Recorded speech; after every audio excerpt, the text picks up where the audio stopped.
I didn't catch Maya cheating the way people expect. No dramatic screams. No lipstick on collars.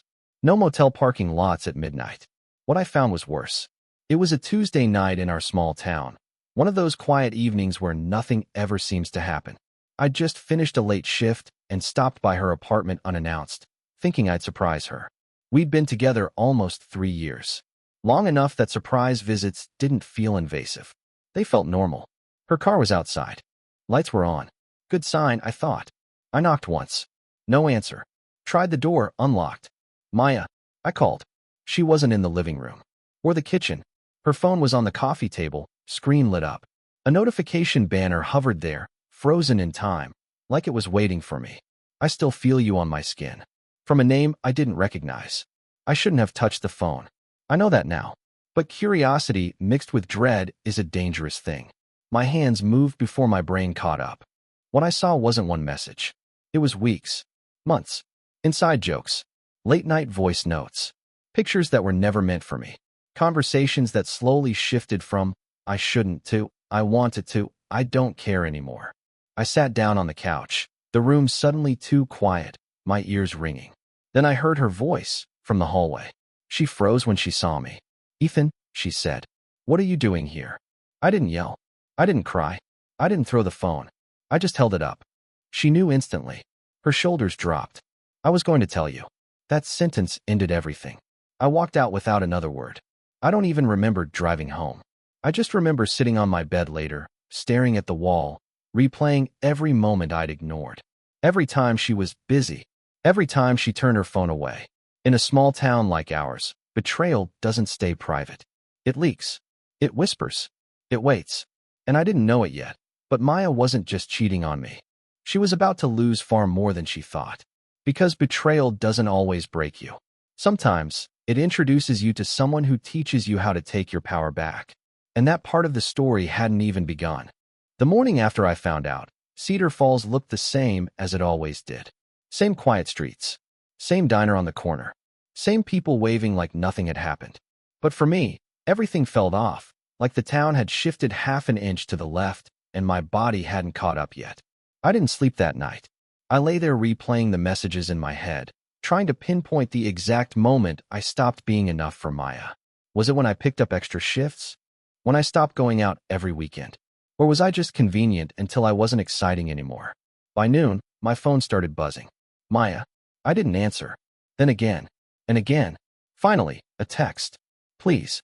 Let me explain. It's not what you think. That one almost made me laugh. Because it was exactly what I thought. And worse. In a small town, distance is an illusion. By the afternoon, I noticed people looking at me just a little too long. A pause in conversation when I walked by. Someone from the hardware store asked, "You doing okay, man?" In that careful voice people use when they already know the answer. She had told someone. Or maybe they'd already seen her. With him. That evening, I ran into Maya outside the grocery store. She looked exhausted. Eyes red. Mascara smudged. "Ethan," she said quickly, stepping toward me. "Please don't ignore me." I stopped. Didn't turn toward her. Didn't turn away either. "It didn't mean anything," she said. "I was lonely. You were always busy." And he just listened. I finally looked at her then. "You didn't cheat because I was busy," I said calmly. "You cheated because you wanted to." Her mouth opened, then closed. "I never planned to leave you," she whispered. "That's not comforting," I said. "It's worse." She reached for my arm. I stepped back. People were watching.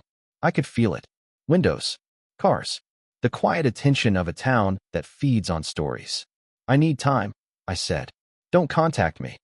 I walked away before she could respond. The days after that were brutal. I stopped going to the places we used to go together. The cafe. The river path. The gym. I felt like a ghost haunting my own routine. And then, one afternoon, hiding out in the local bookstore just to avoid seeing her, I noticed someone watching me. Not staring. Not curious. Observing. She stood a few shelves away, flipping through a book she clearly wasn't reading. Early 30s, maybe mid-30s. Calm posture. Sharp eyes. The kind of presence that didn't demand attention, but earned it. When our eyes met, she didn't look away. She smiled, slight, knowing.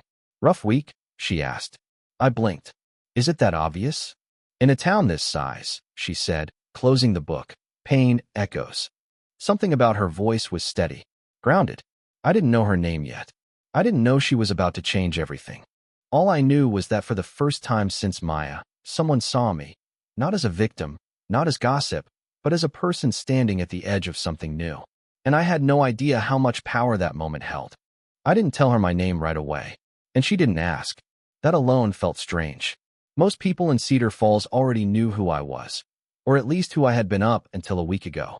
Maya's boyfriend. The guy who got cheated on. A story with a headline and no context. But this woman in the bookstore didn't look at me like that. She placed the book back on the shelf and turned toward me fully. Up close, I could see the subtle signs of age, not in a bad way. Confidence lines around her eyes. Calm in the way she carried herself. She wasn't trying to impress anyone. "I'm Rachel," she said. "I own this place." "That explains the judging look," I replied. She smirked. That wasn't judgment. That was recognition. Of what? Someone who hasn't figured out yet that their life just cracked open, she said. But cracks let light in. I exhaled a quiet laugh. That sounds like something people say when they're trying to sell you hope. "Hope doesn't sell," she said calmly. "Clarity does." We talked for a few minutes. About books, mostly.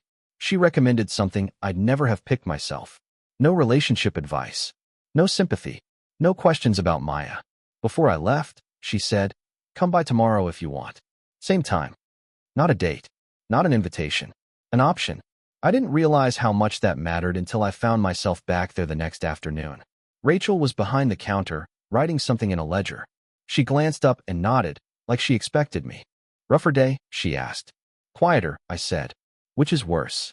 She poured coffee without asking how I took it and slid the mug across the counter. "People think silence means healing," she said. "It doesn't. It means the noise moved inside." I looked at her, surprised. "You do this a lot." "Listen?" she asked. "Yes." "Fix?" "No."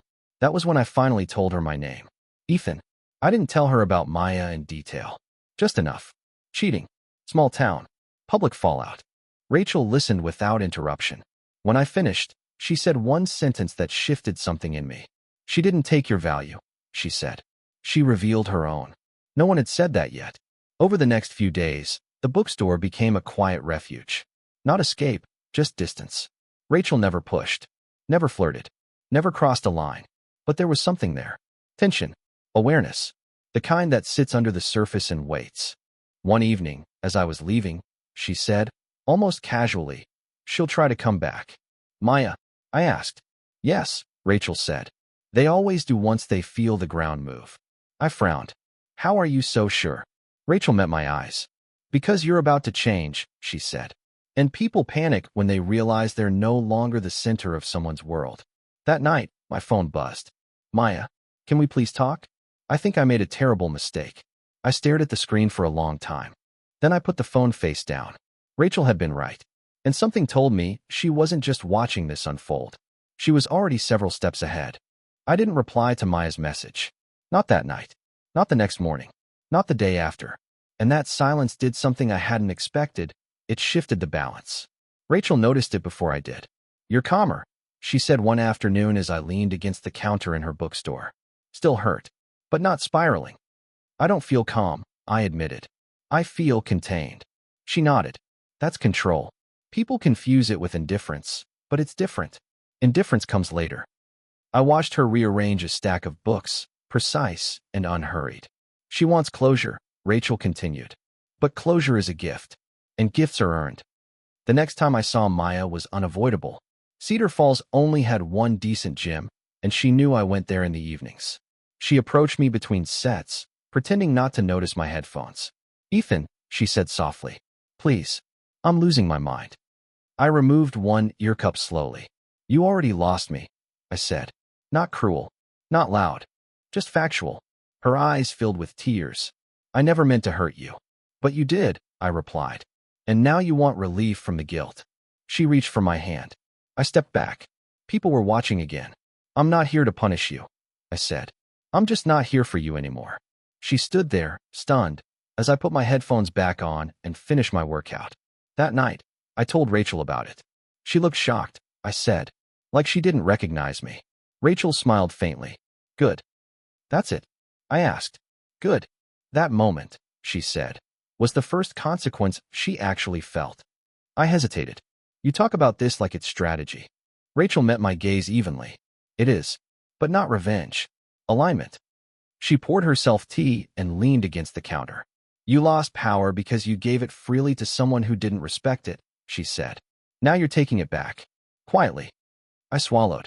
And if she keeps pushing? Rachel's eyes sharpened slightly. Then she learns what distance really feels like.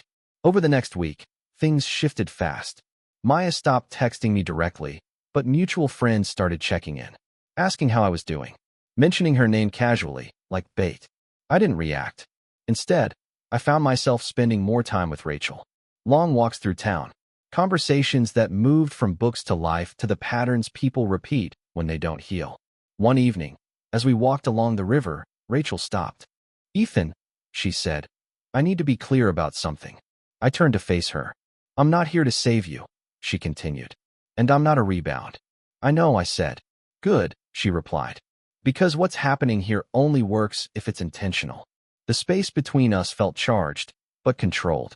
Then she said the words that made my stomach flip. If we're going to continue, Rachel said calmly, we do it with rules. What kind of rules? I asked. She smiled, slow, deliberate. The kind that makes sure you win. And that's when I realized this wasn't just about surviving betrayal anymore. This was about transformation. Rachel didn't explain the rules right away. She never did anything in a rush.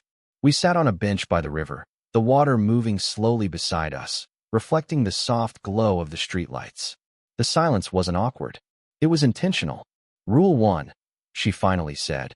You don't chase clarity from someone who chose to lie. I nodded. That one felt obvious, yet hard. Rule 2, she continued. You don't advertise healing. You live it. I frowned slightly. What does that even mean? It means no dramatic posts. No vague quotes. No public sadness, she said. People who hurt you don't get a front row seat to your recovery. That one hit deeper. Rule 3, Rachel said, turning to look at me. You don't rush connection. Especially this one. There it was. I met her gaze. And if I already feel it. She didn't look away. Feelings aren't the enemy. Lack of discipline is. Something about the way she said it, calm, assured, made me realize how different she was from Maya. With Maya, everything had been impulsive. Emotional highs, emotional crashes. With Rachel, everything felt grounded. Over the next 2 weeks, those rules reshaped my life. I changed my routine. New gym hours. Different coffee shop. I started running in the mornings, not to punish myself, but to clear my head. I stopped checking Maya's social media. Completely. And people noticed. Not because I told them, because energy shifts are louder than words. One afternoon, Rachel suggested we walk through downtown together. Not as a statement, she said. As a fact. We didn't touch. We didn't perform.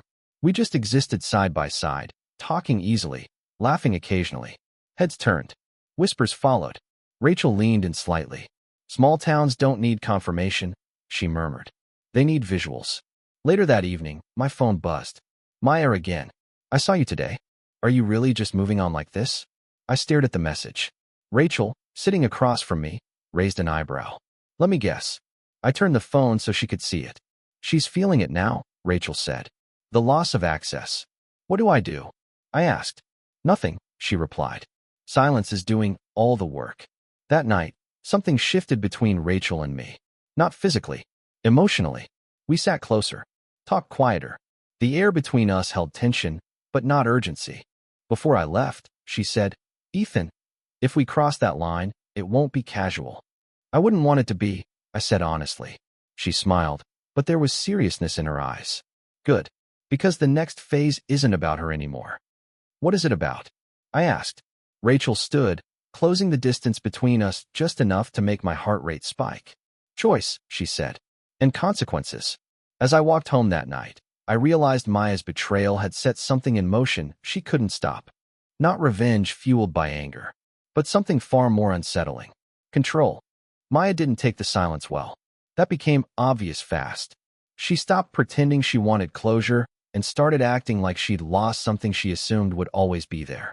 Control has a way of disguising itself as love until it's gone. I heard about it from everywhere except her. She's not doing great.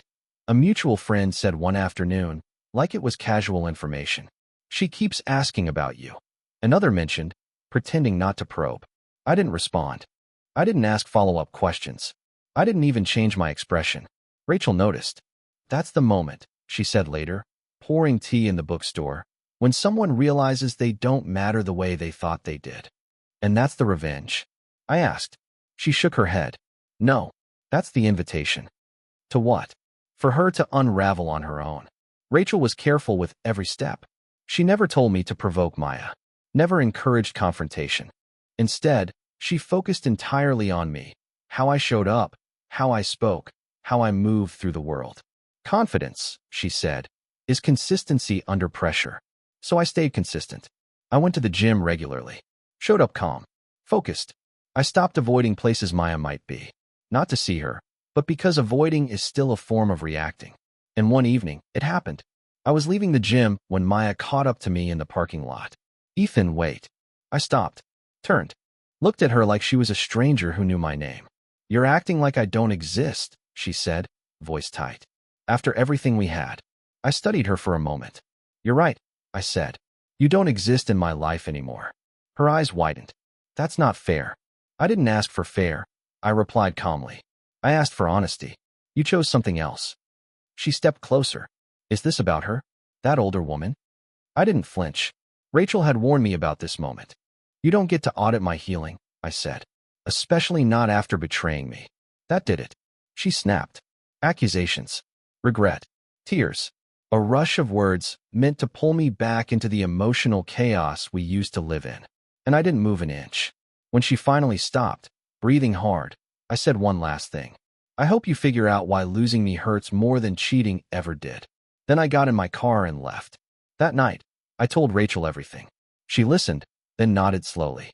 You didn't react, she said. You responded. What's the difference? I asked. Reaction is about them, she said. Response is about you. She paused, then added quietly. And now she understands what she actually lost. The silence that followed wasn't heavy. It was clean. And for the first time, I realized something important. Maya wasn't the center of this story anymore. Rachel and I were. And the line we'd been carefully not crossing? It was starting to fade, not because of impulse, but because of intention. Rachel didn't celebrate what happened in the parking lot. She didn't smile or say I told you so. Instead, she asked one question. How did it feel? I thought about it. About Maya's face. About how calm I'd been. About the absence of guilt afterward. It felt clean, I said. Like closing a door without slamming it. Rachel nodded. That's how you know you're ready. Ready for what? She met my eyes. For honesty, with yourself. That evening, the bookstore closed earlier than usual. Rain tapped softly against the windows, turning the street outside into a blur of reflections. Rachel brewed tea and handed me a mug, her fingers brushing mine for the first time. Not accidental. Not rushed. Deliberate. You should know something, she said, sitting across from me. I didn't step in because I wanted drama. I stepped in because I recognized where you were headed. Where was that? I asked. Toward repeating a pattern, she replied. Chasing explanation instead of choosing direction. I exhaled slowly. And now? Now you're choosing, she said. The space between us felt different. Not tense, focused. Like a conversation that didn't need words anymore. I don't want this to be a rebound, I said quietly. It won't be, Rachel answered. Because rebounds are about distraction. This, she gestured subtly between us, is about alignment. She stood, walked past me, then stopped behind my chair. Last rule, she said softly.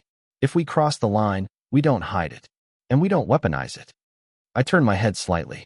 Meaning we don't flaunt it to hurt her, Rachel said. We live honestly. If she feels it, that's on her. I stood. We were close now. Close enough that I could smell her perfume. Something subtle, grounded. Is this crossing the line? I asked. Rachel looked at me for a long moment. Then she nodded. Yes. She didn't rush me. Didn't pull me in. I stepped forward. The kiss was slow. Measured. No urgency. No chaos.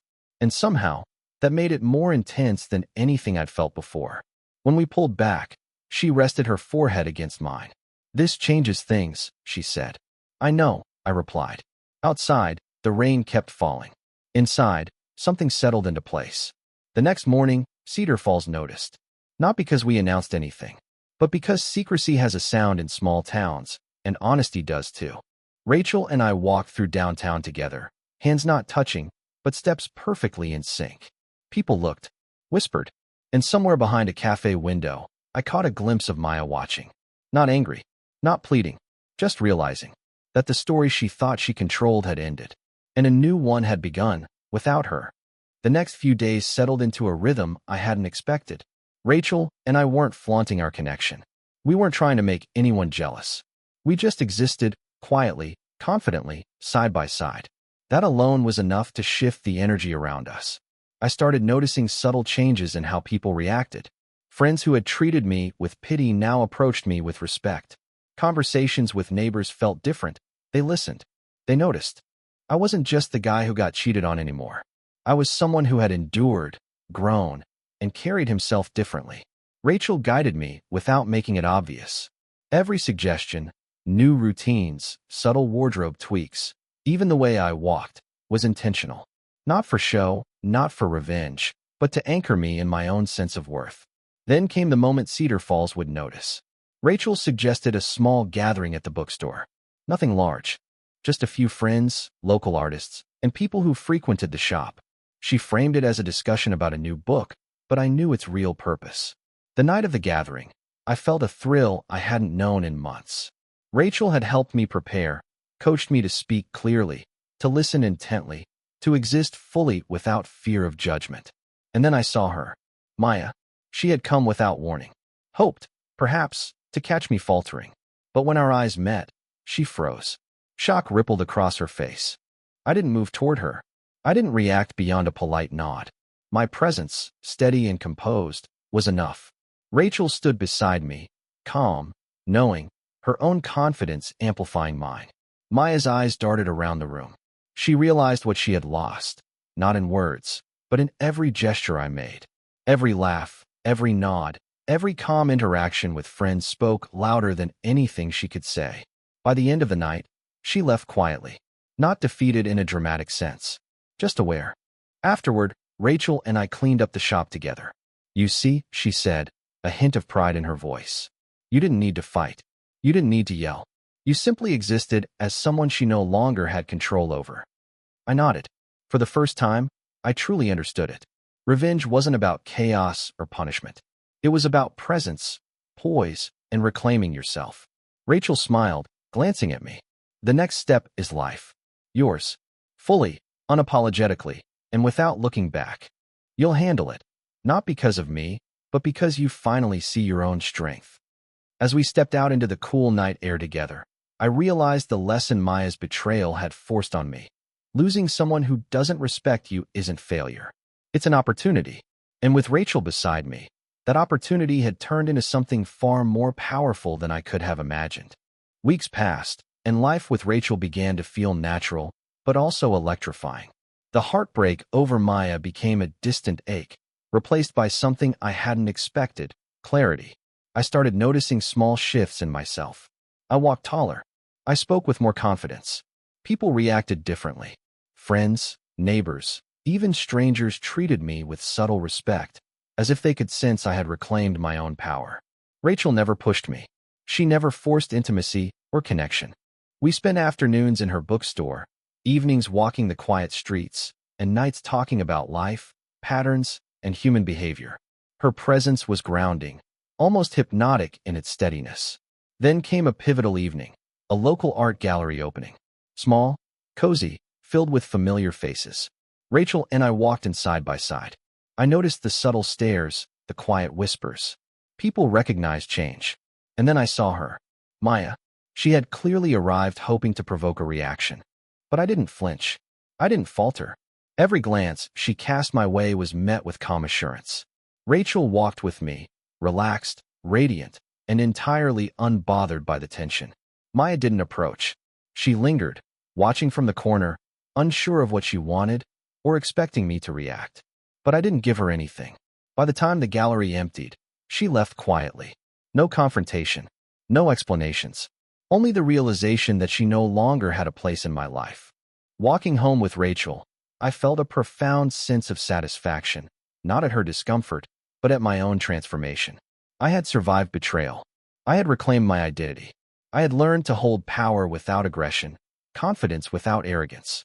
"You've done more than most could after something like that," Rachel said, her voice soft, almost intimate. "I couldn't have done it without you," I admitted.